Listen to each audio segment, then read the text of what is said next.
So yesterday we were talking about Matt Mcchesney and his involvement with the Colorado Buffaloes, possibly looking into it. He's doing some interviewing. He's around the program, all that good stuff. Well, we have an update for you guys. And guess what? We're going to talk about all that in 1 second. Hey guys, it's LJ, and make sure you like the video and subscribe for more great content from my daddy.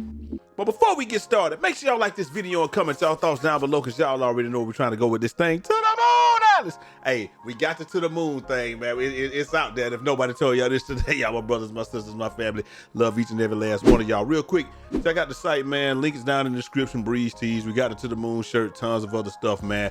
Lots of just lots of stuff for y'all to look at. Link is down in the description. But that ain't what we're here to talk about today. Yesterday, we talked about Matt Mcchesney. We showed on his podcast and on the JB podcast, Coach JB, that he was talking about being involved, potentially being involved with the Colorado Buffaloes in some capacity. We do not know what that capacity is. On yesterday, he was saying, you know, it wasn't going to be the offensive line coach itself. He thought that George Hageman would get that, and in some capacity, George Hageman did, because he's the assistant line coach along with what was Gunnar White or what have you. So they're the co-assistant line coaches. So they got a lot of offensive line knowledge in that room. It just makes me feel like they know what the next step is, and they are taking the steps to take it. But on yesterday, this is what they posted earlier today. This was No Sco Zone or what have you, and it just says Matt Mcchesney said he's going to a second interview for Colorado offensive line coaching job, and was told Coach Prime is staying. So, you know, a lot of people saying, is Coach Prime going? Is he staying? A lot of people, you know, he was saying, hey, he's staying from what he understood. And, you know, he went in there and spoke with Coach Prime. And I think that what he's saying is, what they're trying to work out is, we still don't know what the capacity is going to be. Is he's going to be the offensive line coach? Is he just going to be involved with the offensive line in some capacity? He did not allude to that, because, you know, he said he can't tell anybody about that. But he said that his major stipulations on it was, he wants to be able to continue to go about his daily business the same way that he has been doing it, which means that he wants to be able to run 6-0. He wants 6-0. He wants to be able to do his training, work with other people, and continue to work with high school kids, continue to work with whomever he would like to, but then also be a contributing person to Colorado in whatever capacity they would have him. So I don't know if you can be the offensive line coach and be able to do that. We know that we have Warren Sapp. You know, he's a defensive line coach, analyst, or what have you. I don't know. He's the unofficial one of the unofficial defensive line coaches, but, you know, he's an analyst or what have you. Now you can have as many assistants or people around the program as you like now. So maybe it's going to be something like that, where, you know, Sapp said he comes in, get his work done. He's out by 11 and he's fishing when he's, you know, he's doing with his thing. And so maybe it's going to be something similar, some similar type deal with Matt. So he comes in, give all his expertise. And he also said that, you know, Coach Prime was aware. He was like, it's crazy, because you don't think that, even though you know that people have done their homework, he was surprised that Coach Prime had done his homework as much as he has. You know, he's like, I'm a two-way player. We both two-way players. We both played both ways. So we both understand. And it's like, I think that you will have a lot to contribute and to the offensive line as well as the defensive line. You're somebody that can speak on both halves of it.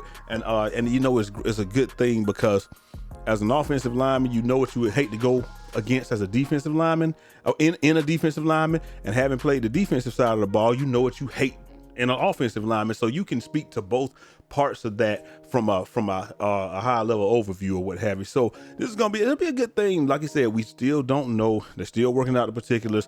You got the second interview or what have you, and obviously he's gonna go back in there. Even when he was on the show, George was texting him or calling him or what have you. And he's like, you know, it's like, it's pretty much, I feel like it's up to him, and they're just trying to work out the particulars. So he does want to be involved. He does want to stay in Colorado. He does want to contribute to the University of Colorado in any capacity that he can, and, you know, but also want to continue his own business. It would be just like, you know, like with me with Breeze Tees, if I go somewhere and they say, hey, you got to stop selling t-shirts, it's like, that's just not gonna fly for me. That's a big portion of my yearly income, is that. So unless you're willing to supplement that, or like, okay, this is how much I make from that, so if y'all gonna pay me that, pay me what I expect to make here plus that, then we can have that conversation. But other than that, you know, I can't stop just doing what I'm doing. Like, it's just like if I go to a job and they say you can't do YouTube anymore, that would be crazy, because that's a big portion of my yearly income. So got to understand where he's coming from on that. So you got to still be able to do it. Obviously, you got to still be able to do his podcast. Got to be able to work with kids, high school kids, train everybody. He trains offensive linemen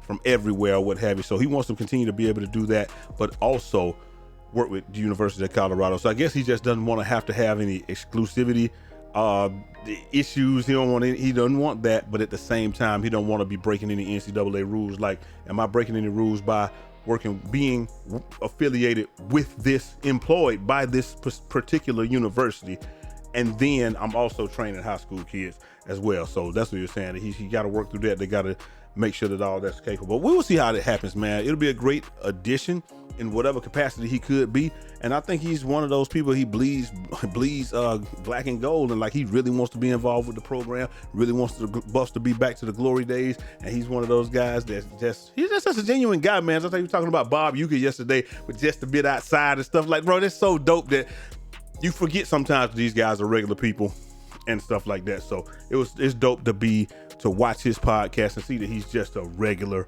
person that really loves the game of football and the Colorado Buffaloes, man. But let me know what y'all think down in the comment section. Hit that like button, subscribe if you're new.